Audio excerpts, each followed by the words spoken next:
Chapter 22. For the first time ever, I felt grateful to the boy. What perfect timing! What a remarkable coincidence! I could now disappear from under their noses, dematerialized by the summons, while they gawped and gulped like startled fish. If I was quick, there would be just time to cock a quick snook before departure. I gave a rueful shake of the head. "So sorry," I smiled. "I'd love to help you, really I would, but I have to go. Maybe we can pick up the torture and captivity again sometime soon, only with a small alteration. I'll be out there, and it'll be you two cuddling up inside the orb. So, you'd better start dieting big time, Sholto. Meanwhile, you both, ouch, go boil your heads and ow!" It wasn't my most fluent repartee, I'll admit, but the pain of the summoning was getting to me. It felt worse than normal somehow, sharper, less healthy. Also, it was taking longer. I abandoned all pretense of a cheekily insolent posture and writhed about on top of the column, willing the boy to get on with it. What was his problem? Didn't he know I was in agony? It wasn't like I could writhe properly either. The orb's force lines were far too close for comfort. After 2 deeply unpleasant minutes, the vicious tug of the summoning lessened and died away. It left me in an undignified posture, crouched in a ball, head between my knees, arms over my head. With the slow stiffness of accumulated agony, I raised my face a little and gingerly brushed the hair back from my eyes. I was still inside the orb. The 2 magicians were right there, grinning at me from beyond the walls of my prison. No way to make this look good. Grimly, with 1,000 residual aches, I straightened, stood up, stared back at them implacably. Sholto was chuckling quietly to himself. "That was worth the price of admission on its own, dear Jessica," he said. The look on its face was simply exquisite. The woman nodded.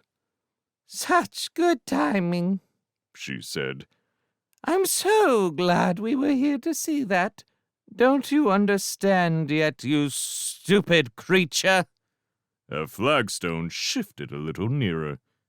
"I told you, it is impossible to leave a mournful orb, and that includes by summoning. Your essence is locked inside it. Even your master cannot call you from it." "She'll find a way," I said, then bit my lip as if I regretted saying it. "She?" The woman's eyes narrowed. "Your master is a woman?" "It lies." Sholto Pin shook his head. "An obvious bluff. Jessica, I am weary. Also, I am overdue for my morning's massage at the Byzantine Baths. I should be in the steam room this moment. Might I suggest that the creature needs further encouragement, and that we leave him to it?" "An admirable idea, dear Sholto." She clicked her nails 5 times. A hum. A shudder. Time to downsize. Pronto. I poured what remained of my energy into a hasty transformation, and as the flickering lines of the orb closed in on me, shrank myself into a new form. An elegant cat, hunched and sinuous, shying away from the lowering walls of the orb. In a matter of seconds, the orb shrank to about 1/3 of its former dimensions. The humming of its obscene energy was loud in my feline ears, but there was still a healthy gap between me and the walls. The woman snapped her nails, and the rate of shrinking slowed dramatically. "Fascinating," she spoke to Sholto. "In a time of crisis, it becomes a desert cat. Very Egyptian.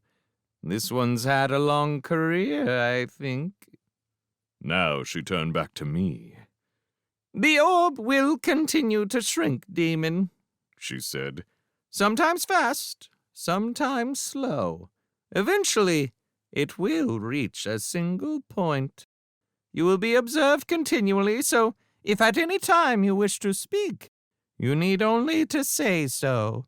Otherwise, farewell. In reply, the cat hissed and spat. That was as articulate as I could get right then. The flagstones turned and descended to their original positions. Sholto and the woman returned to the arch and were swallowed by the portal. The seam closed up, and the wall was as before. Eaglebeak and Bullhead resumed their marching. The deathly white lines of the orb hummed and glowed and closed in imperceptibly. The cat curled up on the top of the column and wrapped its tail around itself, tight as it would go.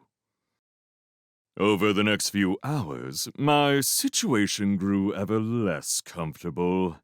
The cat lasted me well at first, but eventually the orb had shrunk so much my ears were down beneath my whiskers, and I could feel the tip of my tail beginning to fry. A succession of changes ensued. I knew I was being watched, so I didn't do the obvious thing and just become a flea straight off. That would only result in the orb shrinking really fast to catch up with me. Instead, I went through a series of furry and scaly variations, keeping just ahead of the shimmering prison bars each time. First, a jackrabbit, then a marmoset, then an undistinguished vole. Put all my forms together and you'd have a pretty decent pet shop, I suppose, but it wasn't exactly becoming. Try as I might, I couldn't come up with any great plan of escape either. I could gain a reprieve by spinning some long, complex lie to the woman, but she'd soon find out I was fibbing and finish me off all the quicker. That was no good. To make matters even worse, the wretched boy tried summoning me twice more. He didn't give up easily, probably reckoning he'd made some kind of mistake the first time, and ended up causing me so much discomfort, I nearly decided to turn him in. Nearly, but not quite. No point giving up just yet. There was always the chance something might happen.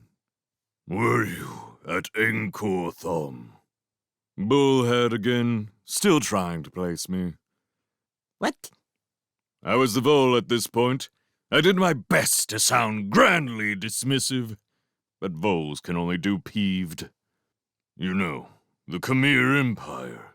I worked for the Imperial Magicians, me, when they conquered Thailand. Were you something to do with that? Some rebel? No. Sure about that? Yes, of course I'm sure. You're confusing me with someone else. But forget about that for a minute. Listen. The vole dropped its voice nice and quiet, spoke from under a raised paw. You're obviously a clever fellow.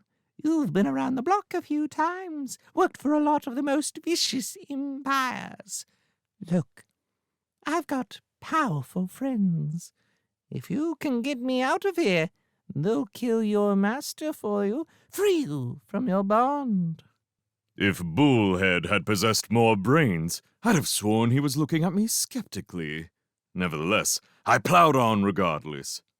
How long have you been cooped up here on guard duty? I said. 50 years? 100? That's no life for an Utuku, is it? You might as well be in an orb like this. The head came close to the bars. A shower of nose steam jetted all over me, leaving sticky droplets in my fur. What friends?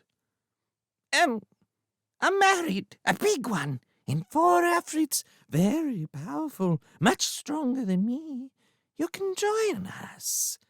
The head retreated with a contemptuous growl. You must think I'm stupid. No. The vole gave a shrug. That's what Eaglebeak over there thinks. He said you wouldn't join our plan. Still, if you're not interested... With a wriggle and a half-hop, the vole turned its back. What? Bullhead hastened round to the other side of the column, holding his spear close to the orb. "Don't you turn your back on me! What did Xerxes say?" Oi! Eaglebeak came hurrying from the far corner of the room. I heard my name. Stop talking to the prisoner. Bullhead looked at him resentfully. "I can talk if I want to. So, you think I'm stupid, do you? Well, I'm not, see? What's this plan of yours?" Don't tell him, Xerxes. I whispered loudly. Don't tell him anything. Eaglebeak made a rasping noise with his beak. Plan? I know of no plan. The prisoner's lying to you, Bastuk. What's he been saying? It's all right, Xerxes. I called brightly. I haven't mentioned. You know. Bullhead brandished his spear. "I think it's me who should be asking the questions, Xerxes," he said. "You've been plotting with the captive." No, you idiot. "Idiot, am I?" Then they were off, muzzle to beak, all posturing muscles and flaring crest feathers, shouting and landing punches on each other's armored chests. Hoo-hoo-hum. Utuku always were easy to fool. In their excitement, I had been quite forgotten, which suited me. Ordinarily, I would have enjoyed seeing them at each other's throats, but right now it was scant consolation for the mess I was in. The orb had become uncomfortably tight once more, so I downsized again, this time to a scarab beetle. Not that there was a great deal of point in this, but it delayed the inevitable and gave me room to scurry back and forth on top of the pillar, flashing my wing cases in rage and something like despair. That boy, Nathaniel. If ever I got out, I'd wreak such revenge on him that it would enter the legends and nightmares of his people. That I, Bartimaeus, who spoke with Solomon and Hiawatha, should go out like this, as a beetle, crushed by an enemy too arrogant to even watch it done. No, even now, I'd find a way. I scurried back and forth, thinking. Impossible. I could not escape. Death was closing in steadily on every side. It was hard to see how the situation could possibly get any worse. A froth of steam, a roar, a mad red-eye lowered to my level. "Bartimaeus!" Well, that was one way. Bullhead was no longer squabbling. He had suddenly remembered who I was. "I know you now," he cried. "Your voice. Yes, it is you, the destroyer of my people. At last, I've waited 27 centuries for this moment!"